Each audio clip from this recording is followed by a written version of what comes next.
नमस्कार दोस्तों, स्वागत है आपका गुरु एजुकेशन पॉइंट में। तो दोस्तों, आज हम पढ़ने वाले हैं महिलाओं का कार्यस्थल पर लैंगिक उत्पीड़न अधिनियम 2013। ठीक है, और इसमें हम धीरे धीरे अपने सभी एक्ट पूरे करते जाएंगे। ठीक है, ओके। तो आओ शुरू करते हैं। इसे विशाखा एक्ट भी कहते हैं, इसे विशाखा अधिनियम भी कहते हैं। ठीक है, इसे विशाखा अधिनियम भी कहते हैं। ओके, तो इस एक्ट की धारा 1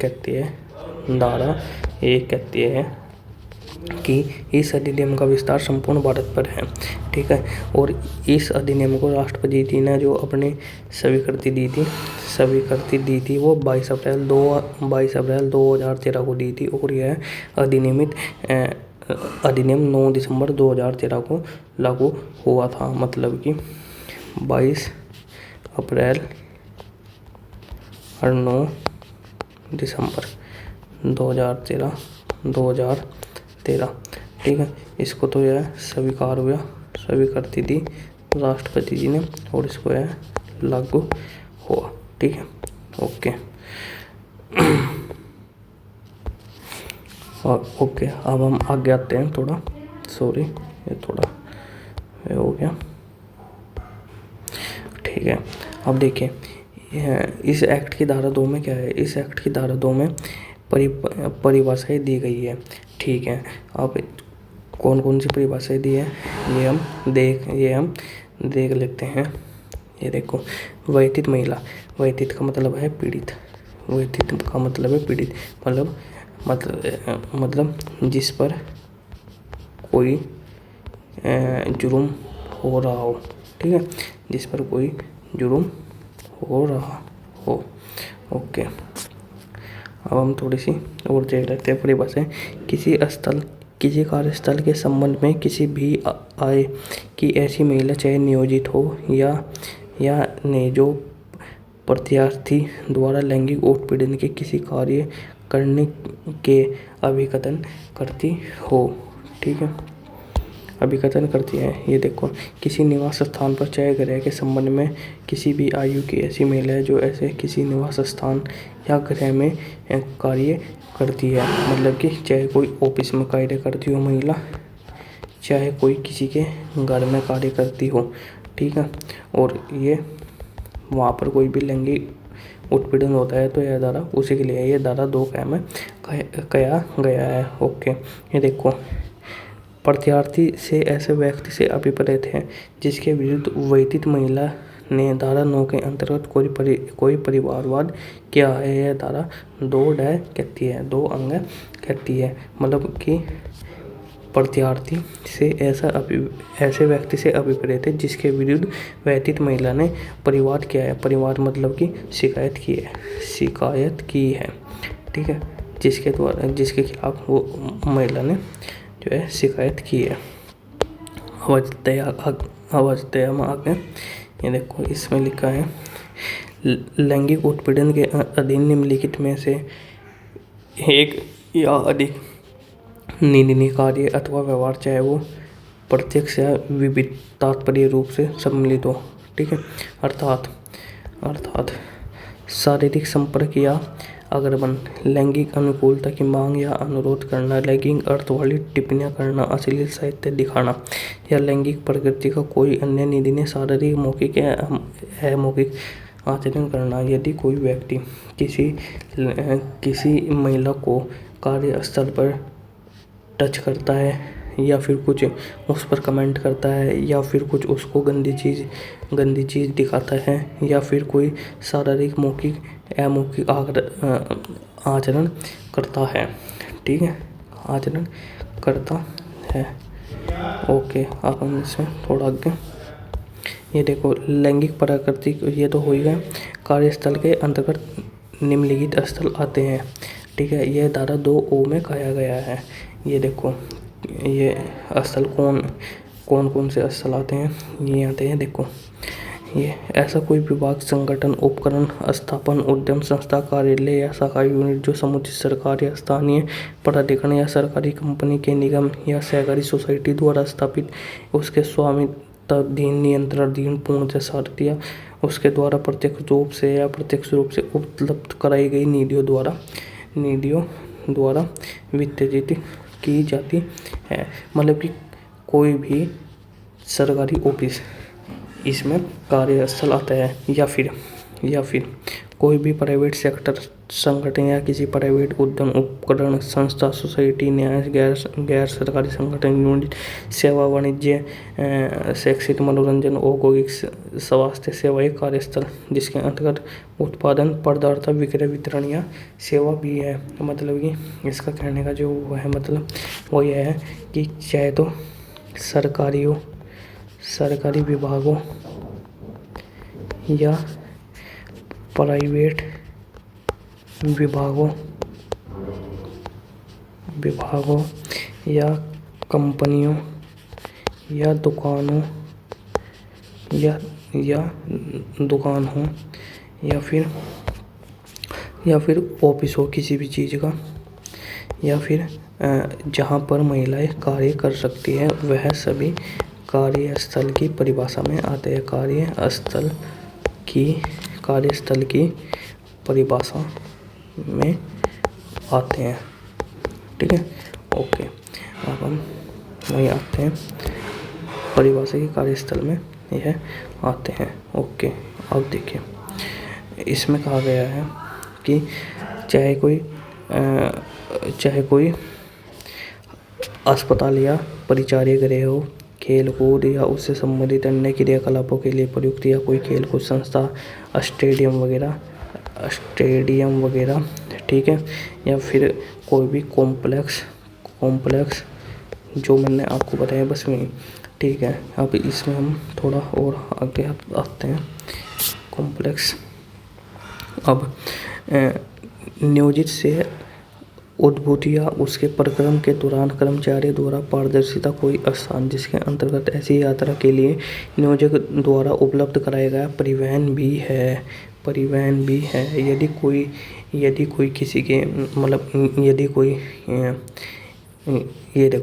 यदि कोई ऑफिस वाले ट्रिप वगैरह पे जा रहे हैं और जो वह परिवहन करते हैं तो कार्यस्थल में वह भी परिभाषित किया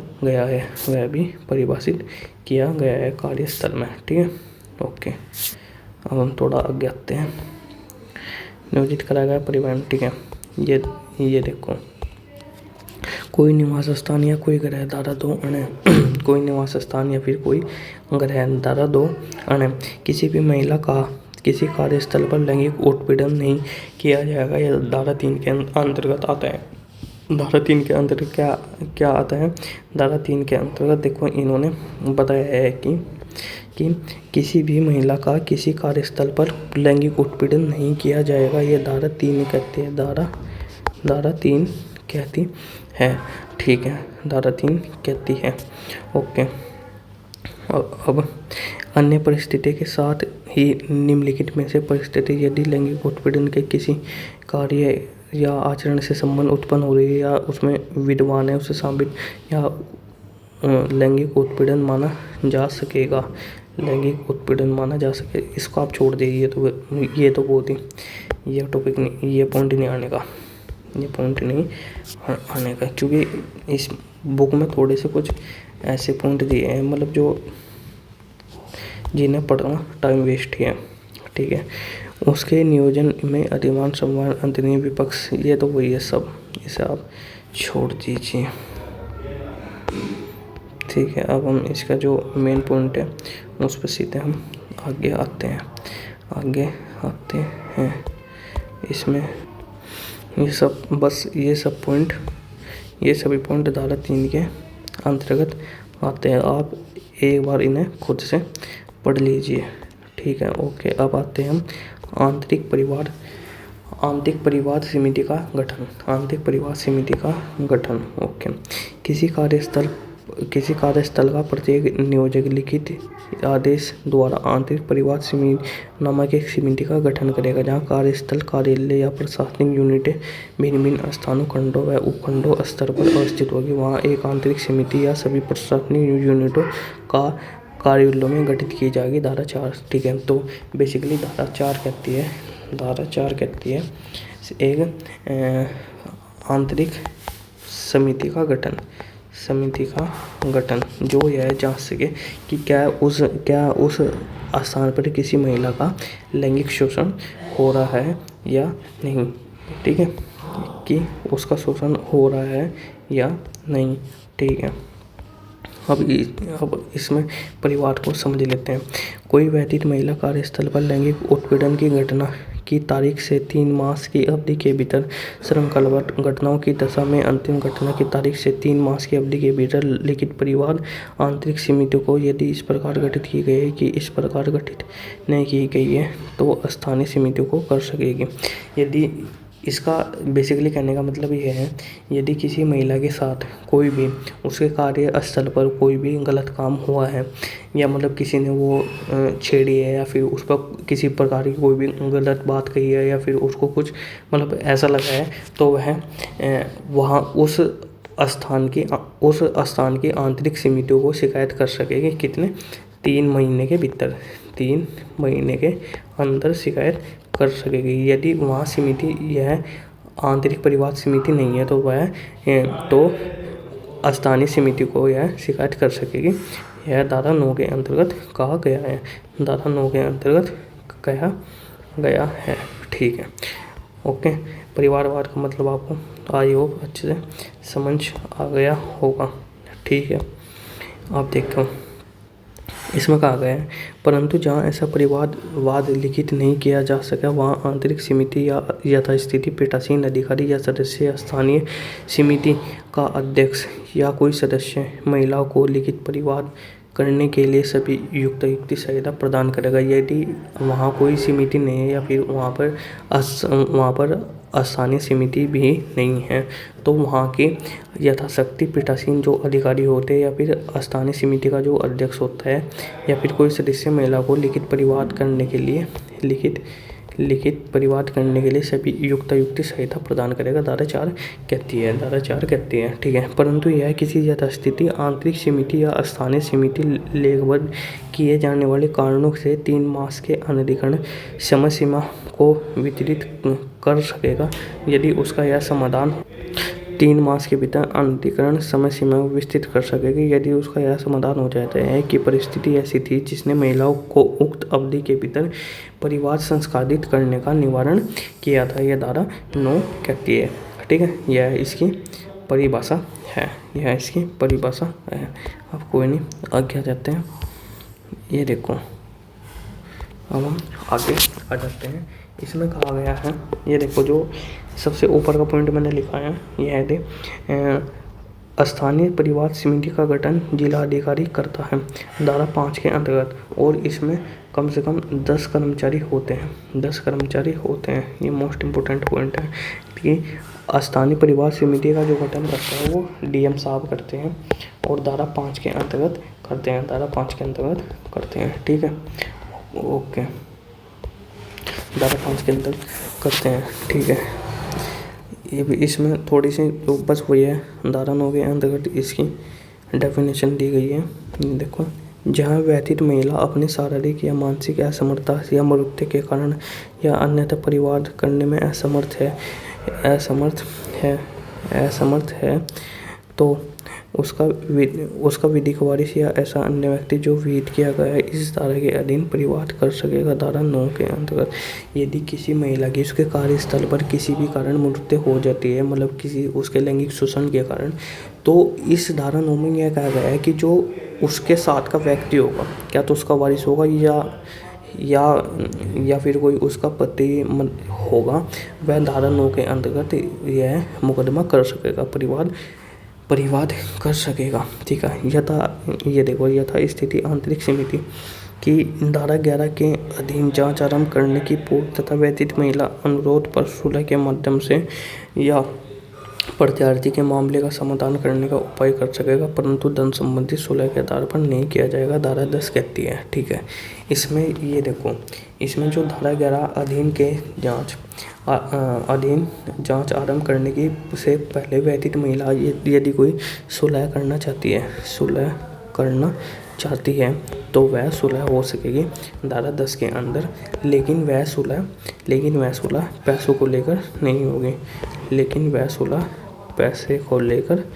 नहीं होगी कि यदि किसी ऑफिस में किसी का लैंगिक उत्पीड़न हो गया है और वह इस केस को आगे नहीं बढ़ाना चाहते हैं, परंतु वह इस केस को किसी भी कारणवश वापस लेना चाहते हैं, तो इसमें सिर्फ यही बात कही गई है कि सुलह हो जाएगी, लेकिन यह जो सुलह होगी यह पैसों के उस पर नहीं होगी, मतलब इसमें पैसे नहीं दिए जाएंगे। ठीक है, जो धारा 11 है, धारा 11 के अंतर्गत बेसिकली शिकायत आती है।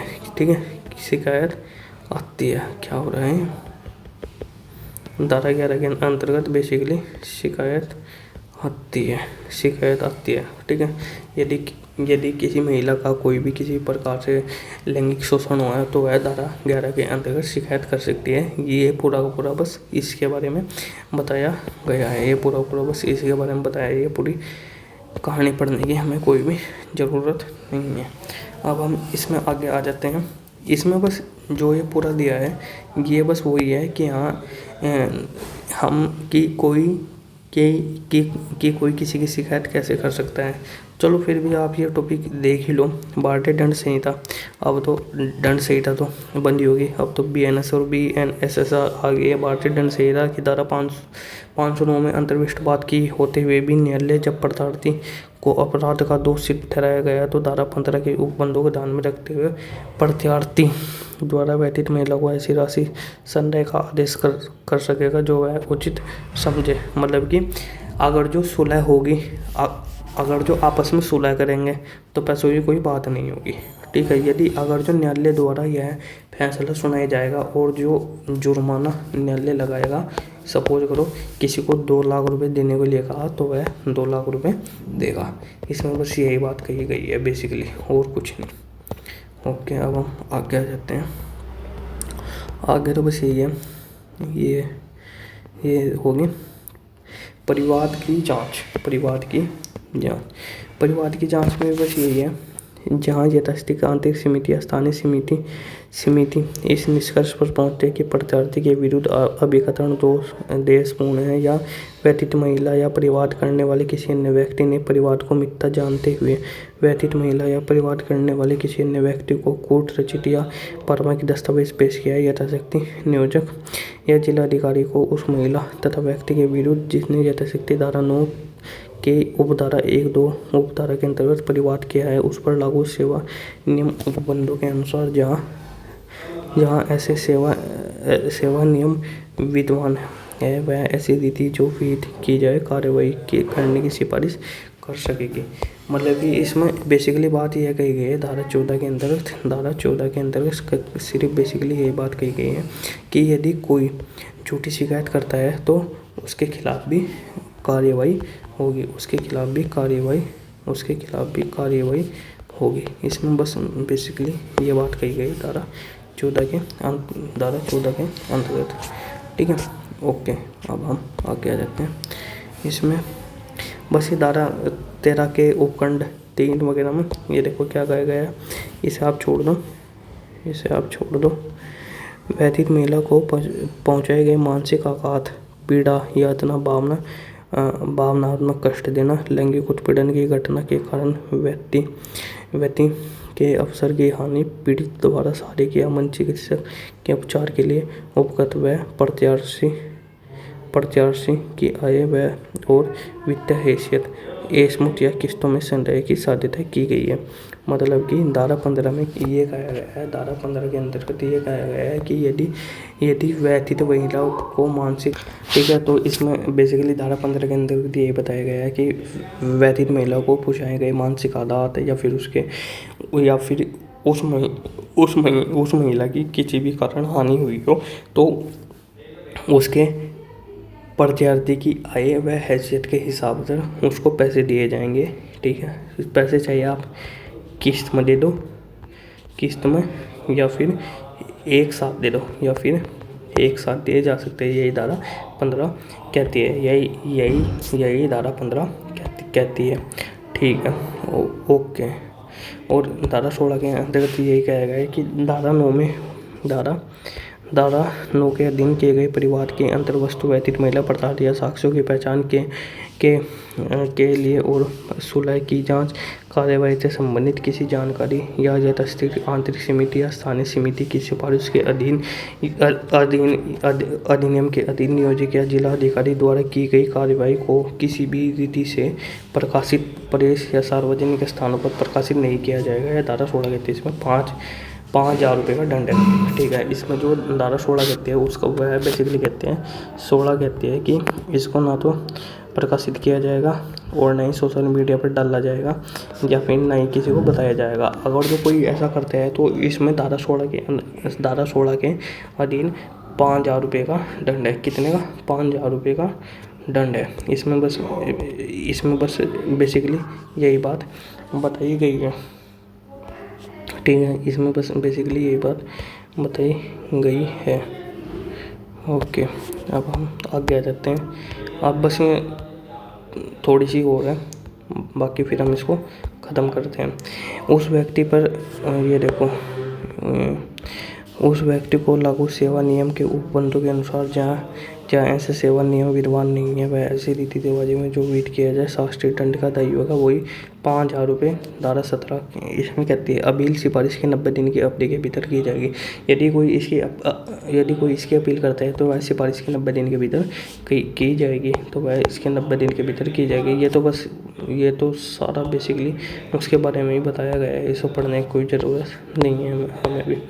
ठीक है, बस ये तो मैंने आपको पीछे पढ़ा दिया है, हाँ इसे देख लो, एक मिनट। ये देखो, अधिनियम के उपबंधों का पालन नहीं करने के लिए शास्ति धारा 26 में है। ठीक है, जहाँ कोई नियोजक धारा 4 की उपधारा 1 के अधीन आंतरिक समिति गठन करने में असफल रहता है। धारा 13, 4, 14 और 22 के अधीन धारा 13, 14 और 22 के अधीन कार्यवाही करने में असफल रहेगा। इस अधिनियम के अन्य उपबंधों के अधीन बनाए गए किन्हीं नियमों का उल्लंघन करेगा या उल्लंघन करने का प्रयास करेगा उनके उल्लंघन के दुष्प्रयोग करेगा तो वह ऐसे में जुर्माना 50,000 रुपये तक हो सकता है। धारा 26 से कहती है ये भी मोस्ट इम्पोर्टेंट पॉइंट है, इसको भी आप जरूर याद रखना। ओके, बस ये तो वही है। ठीक है, इसमें धारा 27(2) देखो क्या कहती है। महानगर मजिस्ट्रेट, न्यायिक मजिस्ट्रेट प्रथम श्रेणी से या निम्नतम कोई भी न्यायालय इस अधिनियम के अधीन दंडनीय किसी अपराध पर विचारण नहीं करेगा। धारा 27(2) कहती है इस अधिनियम के अधीन प्रत्येक अपराध असंज्ञेय होगा। ठीक है, इस अधिनियम के उपबंध में तत्सम प्रवर्ती किसी अन्य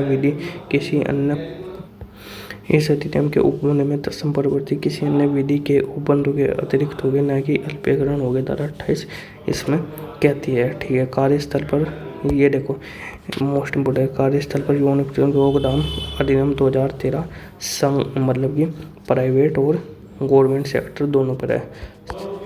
प्राइवेट और गवर्नमेंट सेक्टर दोनों पर, मतलब कि संगठित और असंगठित क्षेत्र दोनों पर लागू है। ये यूपीएससी में क्वेश्चन आया था। ठीक है, कार्यस्थल पर यौन उत्पीड़न रोकथाम अधिनियम में सार्वजनिक निजी नियोक्ता द्वारा 10 या उससे अधिक कर्मचारियों की नियुक्ति की जा सकती है। ये मैंने आपको धारा 5 में बताया था। ठीक है, तो ये हमारा हो गया है आज समाप्त। इसके बाद करेंगे हम घरेलू हिंसा वाला, घरेलू हिंसा एक्ट 2005 करेंगे। ठीक है, ऐसे ही हम अपने धीरे धीरे सारे एक्ट ख़त्म करते चलेंगे। यदि आपको वीडियो पसंद आए तो आप मेरे चैनल को सब्सक्राइब कर सकते हैं और वीडियो को लाइक कर सकते हैं। Thank you.